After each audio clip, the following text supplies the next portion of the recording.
నిజంగానే దేవుడు మనకు తోడై ఉన్నాడా?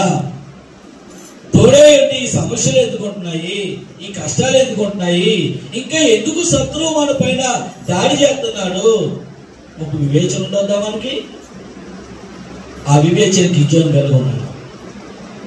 నిజంగా దేవుడు మాకు తోడే ఉంటే ఆ రోజు మా పితరులు ఐగుప్తు దేశం నుండి ఏ విధంగా బయటికి తీసుకొచ్చాడో, అరణ్యంలో ఏ విధంగా కాపాడాడో, వారు ఆకలితో ఉంటే ఏ విధంగా ఆహారం పెట్టాడో, దాహంతో ఉంటే ఏ విధంగా దాహం ఇచ్చాడో మా పితరులు మాకు చెప్పారు.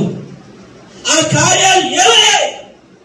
నిజంగా దేవుడు మాకు తోడే అంటే ఈ రోజున ఎందుకు శత్రువుకు భయపడి ఆకలితో మా పిల్లలు, మా భార్యలు, మా బంధువులు ఎందుకు మేము ఇలా మారిపోతూ ఉంటాం? ఒక ప్రశ్న వేసారా?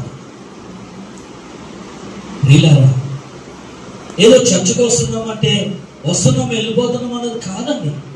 నిజంగా మన విశ్వాస జీవితము మనకు సార్థకత చూపించే విధంగా, ఆ పరలోక రాజ్యానికి నడిపించే విధంగా ఈ రోజు మన భక్తి జీవితం ఉందా, మన ప్రార్థనా జీవితం ఉందా, మన విశ్వాస జీవితం ఉందా? ఖచ్చితంగా మనం ఎరిగి ఉండాలి. నీ మనస్సాక్షి నీకు చెప్పాలా? నువ్వు చేసే భక్తి యథార్థం, నువ్వు చేసే ప్రార్థన యథార్థం. ఖచ్చితంగా నీ ప్రార్థనకు దేవుడు జవాబిస్తాడు. చెప్పగలుగుతుందా ఈ రోజున మన మనస్సాక్షి?